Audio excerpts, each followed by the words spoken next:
Olá pessoal, aqui é a Aida mais uma vez e estou com vocês para mais um vídeo para fazermos explicações, comentários e a correção do PET volume 4 agora de língua portuguesa do terceiro ano do ensino médio, começando com esse vídeo na semana 1.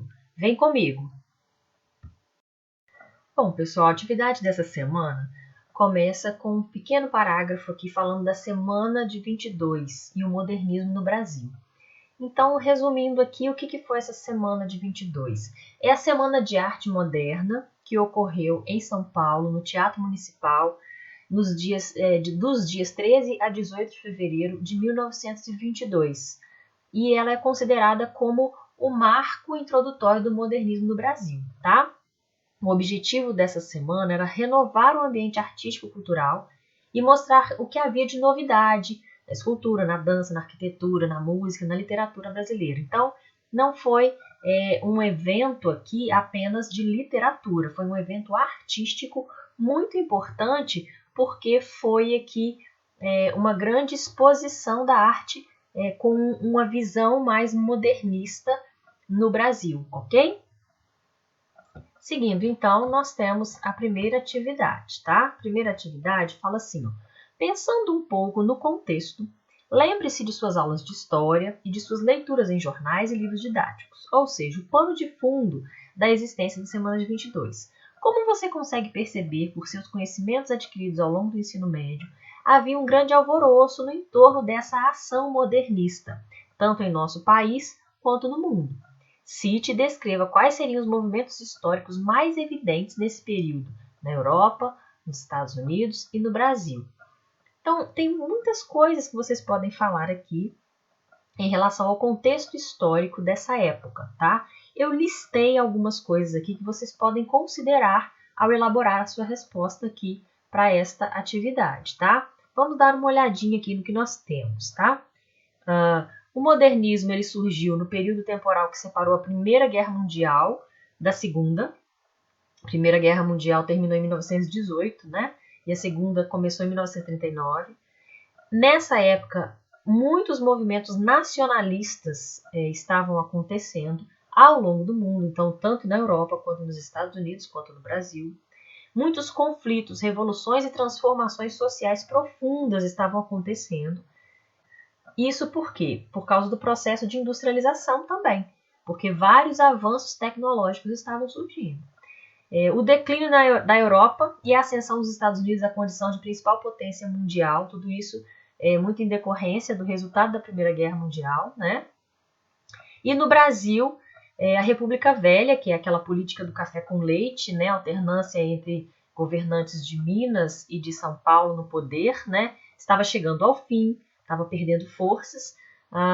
Havia criação de indústrias, imigração de trabalhadores europeus para o Brasil, surgimento de bairros operários. E olha só que interessante, a formação de uma elite cultural que frequentava a Europa e trazia novidades artísticas relacionadas com as correntes de vanguarda. Houve também a criação do Teatro Municipal em São Paulo, que foi onde ocorreu a Semana de Arte Moderna, onde ocorreu esse evento. Mas esse pessoal que frequentava a Europa e trazia essas novidades, eles conheceram na Europa os movimentos de vanguarda. Se vocês pesquisarem, existem vários, futurismo, dadaísmo, expressionismo, cubismo, que são movimentos artísticos que ocorreram na Europa primeiro e influenciaram o modernismo no Brasil e em outros lugares do mundo, ok? Então tem aqui uma lista de informações, de dados históricos, de movimentos históricos que podem ser colocados aqui na sua resposta a essa questão, e você pode colocar outras coisas relevantes também nessa época, ok?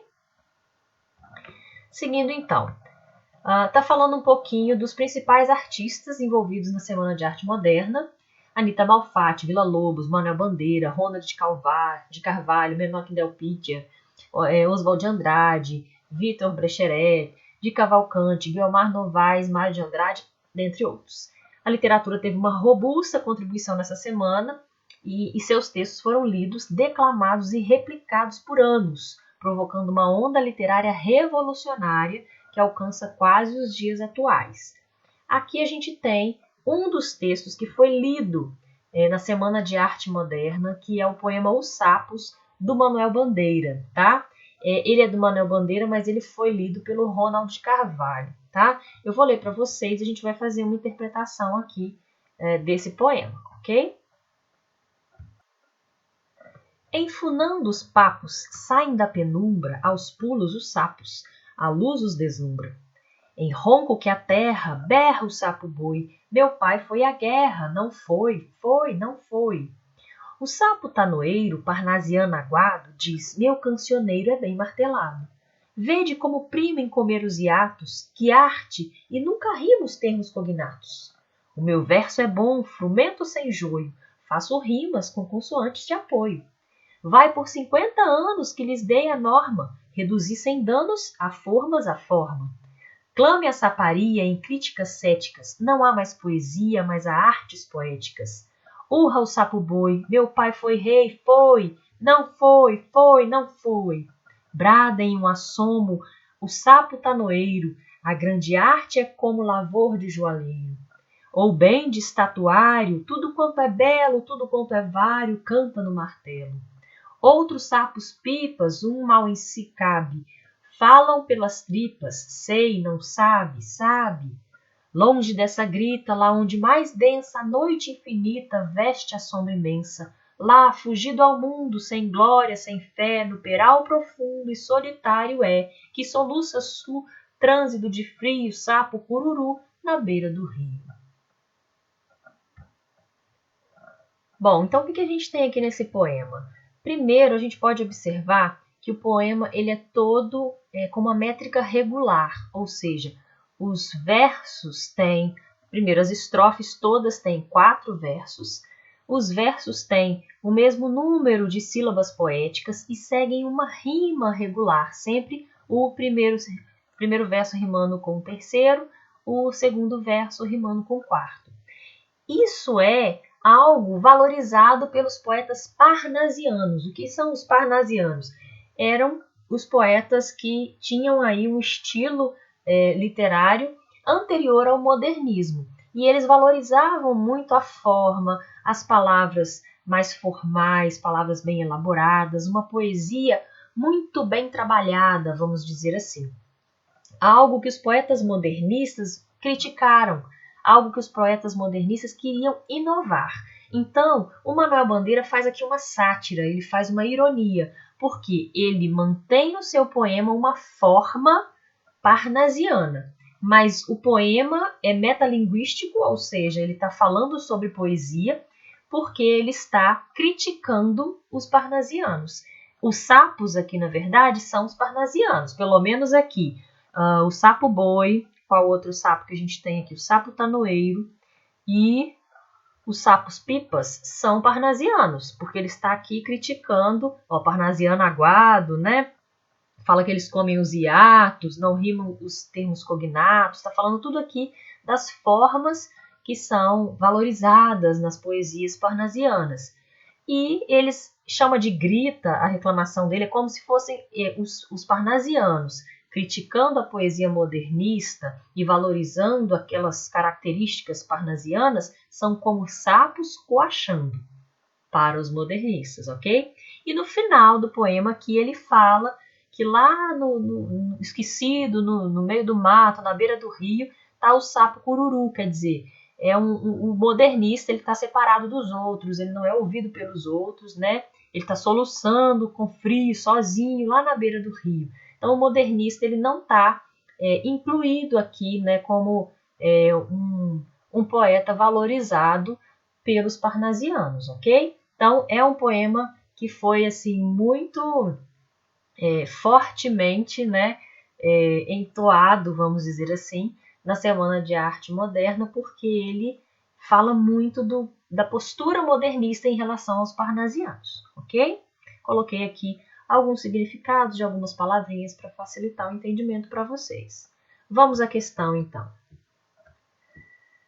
Logo em seguida, nós temos aqui uma breve explicação sobre esse poema, né? Fala que ele foi lido em 1900, ele foi feito em 1918, publicado em 1919, declamado pelo Ronald Carvalho na Semana de Arte Moderna e teve vaias, né, enquanto ele lia, porque ele era uma sátira ao parnasianismo, né, que era uma corrente estilística em vigor na época. O modernismo ele veio para inovar. O que era tido como arte literária da época era o modelo parnasiano. O modernismo era novidade, era aquilo que vinha para revolucionar a arte, vamos dizer assim, tá bom? Depois vocês leem aí os detalhes, vamos à questão 2 para o vídeo não ficar muito longo, tá? Os versos do poema Os Sapos trabalham com ironia e com a paródia a fim de despertar o público leitor para a necessidade de ruptura e transformação da poesia.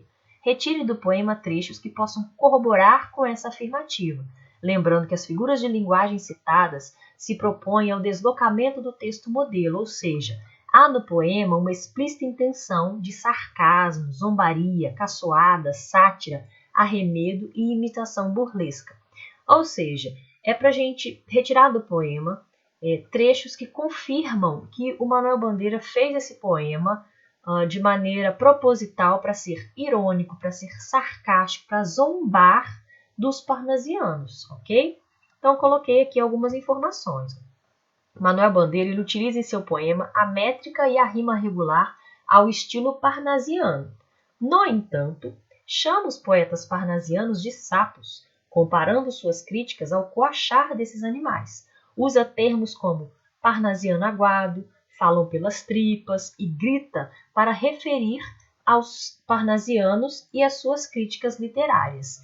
Então, é claramente aqui uma sátira, é claramente uma zombaria, o poema Os Sapos, do Manuel Bandeira, ok? Bom, espero ter ajudado vocês com esse vídeo, espero que vocês tenham entendido melhor um pouquinho sobre a Semana de Arte Moderna de 1922, sobre o movimento modernista. A gente vai continuar falando desse movimento nas próximas semanas do PET, consequentemente nos próximos vídeos, tá bom? Vejo vocês na semana que vem. Fiquem com Deus.